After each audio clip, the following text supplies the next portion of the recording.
Assalamu alaikum, la famille, j'espère que vous allez bien, que vos familles se portent bien, que la santé tout va bien et que certains y préparent leur hijra.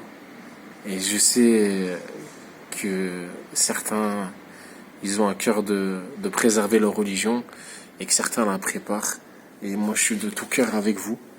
Voilà, je suis de tout cœur avec vous, avec ceux qui patientent et avec ceux qui préparent leur départ et qui préparent ce beau voyage. Voilà, c'est pas forcément évident. C'est comme quand quelqu'un il monte en haut du plongeon et qui regarde la hauteur, il a peur de sauter, mais en réalité, quand, quand tu prends ton courage à deux mains et t'atterris dans l'eau, tu te dis c'était pas si haut. Et l'image de la hijra, pour moi, elle est à peu près semblable à cette image du plongeon. Donc voilà, je suis un peu bouleversé, donc je vais vous faire part de quelque chose qui m'a vraiment bouleversé. Donc voilà, c'est une lettre d'une sœur qu'Allah il la récompense. Il faut faire des doigts pour elle et il faut faire des doigts pour chaque sœur et papa à qui on a retiré des enfants en France, parce qu'il y en a énormément, subhanallah, et vous en entendez pas tout le temps forcément parler parce que certains ils sont tellement brisés que les langues ils arrivent plus à parler, et il y en a d'autres, subhanallah, et on va pas les croire. C'est comme quand je racontais à une personne que il y a une sœur à qui on a enlevé ses enfants et on m'a demandé c'était où, dans quelle ville. Et le plus important, c'est pas de savoir c'est dans quelle ville, c'est que ça se fait réellement. Donc voilà, le témoignage, c'est de la sœur. Donc je vais vous le lire. Alors désolé, je suis pas très très bon en lecture. Vos enfants, mes sœurs, sont une MNA et vos enfants sont en danger. Je souhaite par ce témoignage mettre en garde mes sœurs contre un grand danger qui se propage aujourd'hui en France et dont on entend rarement parler, et pourtant il s'est accru ces dernières années de façon très inquiétante. Vos enfants, mes sœurs, vos MNA sont en danger. Ce pays arrache nos enfants de nos foyers, nous retire leur garde pour de simples suspicions de radicalisation, sur la base d'aucune preuve. Et wallahi mes frères, wallahi que c'est la vérité, par Allah j'ai des frères qui m'ont confirmé qu'on a retiré leurs enfants, ou du moins certains à qui on a retiré leurs enfants, et certains subhanallah, je descends parce que il y a des insectes, et subhanallah, certains à qui on va retirer leurs enfants, pour motif soi-disant de radicalisation. Donc, pour d'autres, ce sont des mesures d'AEMO, assistance éducative en milieu ouvert, ou une MJIE, mesure judiciaire d'investigation éducative. Sachez une chose, cela commence toujours par une remontée d'incident, un signalement, une dénonciation faite par un enseignant. Et c'est vrai, moi je connais un frère que quand il m'a dit que son fils, une fois il s'est bouché les oreilles parce qu'il y avait de la musique, ils ont fait une remontée d'incident, et il a eu une convocation parce que c'est pas normal pour eux qu'un enfant se bouche les oreilles parce qu'il y a de la musique, qu'une petite fille veut pas aller à la piscine, qu'une fille mette une jupe en été, ou des collants pardon en été sous la jupe. C'est des choses pour eux qui sont des vrais repères pour eux de radicalisation, voire même c'est des repères pour eux, si vous voulez, de motifs, des fois pour dire que l'enfant il est malheureux. Je me tais, hein, désolé, je parle beaucoup trop. Et surtout que la lettre, subhanallah, elle est tellement riche d'informations que j'ai pas besoin de parler en réalité. Donc voilà, donc un médecin peut vous signaler, un proche peut vous signaler, etc. Ensuite, le procureur de la République établit un signalement en moins d'une semaine. Vous vous retrouvez devant un juge des enfants, ce qui bouleversera votre vie et celle de vos enfants à tout jamais. Une fois que vous rentrez dans le système, vous ne sortez plus jamais du système. Ils auront la main mise sur vos enfants et ne vous lâcheront pas jusqu'à leur majorité. Votre vie va être étalée, vous allez devoir vous justifier de tout. On va vous mépriser, vous humilier devant vos enfants. On vous imposera des travailleurs sociaux, des pédopsychiatres, etc., que vous devrez rencontrer fréquemment. Ils viendront chez vous vous dire comment agir avec vos enfants et comment pratiquer votre religion. Subhanallah, donc tous ceux qui font l'école à la maison, voilà, un contrôle, vous êtes jamais à l'abri que les choses se passent très très mal. Donc celui qui a vraiment la capacité, fuyez mes frères, fuyez les sœurs, fuyez chaque personne, parce que wallahi que chaque personne peut être peut être suspecté, chaque personne n'est pas forcément des gens qui ont l'apparence des fois. C'est juste, en fait, si vous voulez, un comportement, un attachement à la religion un peu trop prononcé, l'envie de transmettre à vos enfants vos valeurs, vos racines. Par exemple, le ramadan, pour un enfant en France, c'est une terreur, c'est une horreur quand on pense que vous les faites souffrir. Et rien que ça peut être un motif. Donc, j'apporte ce témoignage et je vais vous donner des exemples d'accusations et d'arguments qui ont fait qu'aujourd'hui mon enfant est placé dans un foyer, afin que vous vous rendiez compte que cela peut arriver à n'importe qui. On m'a souvent répété, mais non, on n'enlève pas des enfants à leurs parents sans excuse. Il y a forcément une bonne raison. C'est pourquoi j'ai décidé de briser le silence. J'ai décidé de briser mon silence. Qui a longtemps été dû à la honte que je ressentais. La honte de ne pas avoir plus protégé mon enfant. Et je pense que c'est pour cela qu'on n'entend pas parler, surtout dans notre communauté. Et j'invite mes sœurs filles-là à témoigner de leur expérience, afin de mettre en garde contre ce fléau. Sachez aussi que les tribunaux pour enfants sont la seule juridiction où l'on prend des mesures judiciaires sans preuve, et sur la base de simples soupçons ou d'inquiétudes, ne respectant pas le principe du contradictoire et la présomption d'innocence, sous prétexte de préserver les enfants d'une mise en danger éventuel. Je me présente, on va m'appeler Charlotte, afin de préserver mon anonymat. Comme vous l'avez deviné, je suis d'origine française. Et je ne suis pas né musulmane. Je me suis converti, alhamdoulilah, à l'âge de 27 ans. Et mon fils en avait 6. J'étais une maman célibataire, je suis aujourd'hui marié, alhamdoulilah, qu'Allah préserve et récompense mon époux. Je suis le Coran et la Sunna selon la compréhension des pieux prédécesseurs. Et je me désavoue de toute forme d'extrémisme en religion et d'idéologie ou d'actes terroristes. Pour précision, je porte le djilbab et sauf ce vêtement qui indique que je suis musulmane, je vis ma foi en toute intimité. Tout a commencé par un coup de téléphone de la directrice de l'école, m'informant qu'elle avait fait une remontée d'incidents auprès des services sociaux pour des bagarres à l'école, alors que ni elle ni la maîtresse ne m'avaient convoqué auparavant. C'était la première fois. J'étais suite à cela convoqué par les services sociaux dans leurs locaux accompagné de mon enfant. À l'issue de cette entrevue, on m'a dit qu'ils ne donnaient pas suite de cette remontée d'incidents. Et pourtant, quelques jours à peine, subhanallah, regardez leur perfidie. Je reçois une convocation au tribunal pour mise en danger de l'enfant. C'est pas horrible, subhanallah. Une femme qui préserve son enfant lui dit qu'on le met en danger. Rien que ce mensonge-là, subhanallah, ça peut briser une femme. Allah musta'an. Wallah, je suis très ému, ça me fait de la peine, wallah. Tout a été très vite. Le juge des enfants a requis une MJE, mesure d'investigation éducative, qui est une enquête de 6 mois pour suspicion de radicalisation et isolement de l'enfant et moi-même. J'avais des rendez-vous à domicile avec des travailleurs sociaux. Subhanallah, des travailleurs sociaux, ils rentrent dans votre intimité. T'imagines, t'es en train de faire la salade, ils toquent. Oui, on vient faire le contrôle.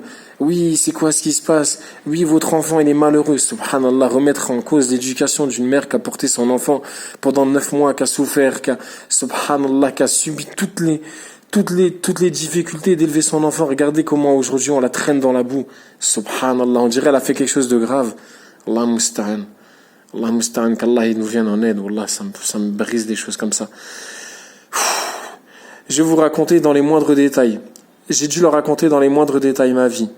J'avais des rendez-vous à domicile avec des travailleurs sociaux, à qui je devais raconter toute ma vie dans les moindres détails. Ma conversion à l'islam, mon enfance et même le déroulement de mes journées, ou l'usage de mes finances, etc. J'avais également des rendez-vous avec le psychologue et un pédopsychiatre, qui devaient établir un profil psychologique pour mon enfant et moi-même. Subhanallah.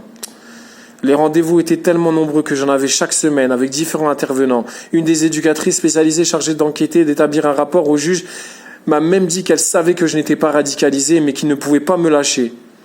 Comme ça, j'ai pas envie de crier, subhanallah, parce que voilà, j'ai pas envie de gâcher cette si belle lettre qui est si profonde, qui exprime tellement de choses, pour qu'après on me dise t'es dégueulasse, t'as laissé ta fougue et subhanallah, t'as sali la lettre de cette femme-là. Donc pour par respect pour elle, mais Allah, il est témoin de l'envie que j'ai envie de rugir de lire cette lettre-là qui me fait tellement de mal, subhanallah, ça me fait de la peine pour cette sœur.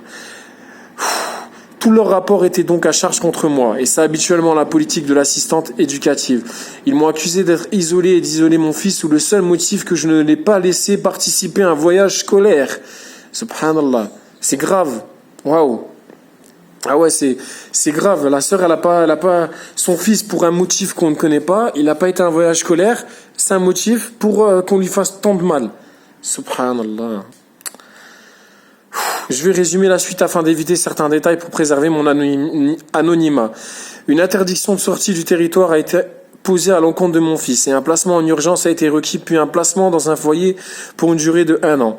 J'ai demandé à ce qu'on respecte son régime alimentaire et qu'il mange exclusivement de la viande halal. Et il m'accuse aujourd'hui de le mettre en danger, que cela engendre des problèmes de santé. C'est-à-dire qu'il ne mange pas correctement, qu'il ne mange pas suffisamment, qu'il est angoissé à chaque repas, qu'il ne mange pas comme les autres. Subhanallah.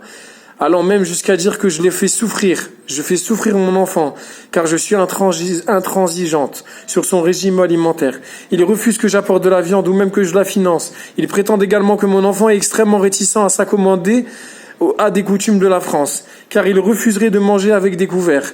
Subhanallah, c'est quoi ces motifs? J'ai des droits de visite chaque semaine en présence d'une tierce personne dans un lieu neutre. Dans leur rapport, le foyer prétend que lors des retours de droits de visite, mon fils est joyeux.